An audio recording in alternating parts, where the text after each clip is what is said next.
हम अक्सर सुनते हैं कि एक ज्ञानी महात्मा है, वो सारे संसार का सत्य जानते हैं, उनके पास हम अपनी समस्याओं का समाधान पाने जाते हैं। ये उचित भी है कि हमें ज्ञानी ध्यानी लोगों से जीवन और संसार का सच जानने का यत्न करते रहना चाहिए। लेकिन क्या आपने कभी सोचा है कि संसार का समूचा सच आपके अपने सोचने और समझने पर निर्भर करता है। कोई ऐसी विद्या नहीं जिससे संसार में बिखरे सारे ज्ञान को कोई एक व्यक्ति समझ ले और हमको समझा दे। संसार का समूचा सच जानने का दावा करना एक प्रकार का मन बहलाव है।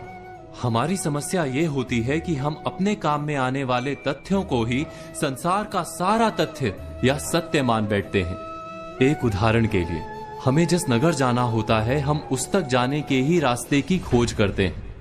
उस समय हम बाकी के नगरों का रास्ता नहीं खोजते। उस खास यात्रा के समय वो शहर ही हमारे जीवन का अंतिम और परम सत्य होता है। इसी तरह जब हम जीवन के किसी काल में किसी समस्या के समक्ष होते हैं, तब उस समस्या से पार पाना ही हमारा जीवन सत्य होता है। और उस समस्या से पार पाने का उपाय जो भी बता दे, वही हमारा गुरु बन जाता है। हम ये कभी नहीं सोचते कि उस ज्ञानी के पास संसार का सत्य है अथवा नहीं। इस संसार को समझना किसी एक के बस की बात नहीं।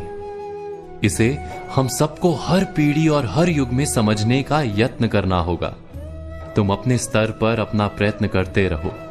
संसार को अपने अनुभव से जानने का यत्न करते रहो। जितना तुम स्वयं जानोगे, वही संसार का वास्तविक ज्ञान होगा। बाकी सब केवल उपदेश होता है।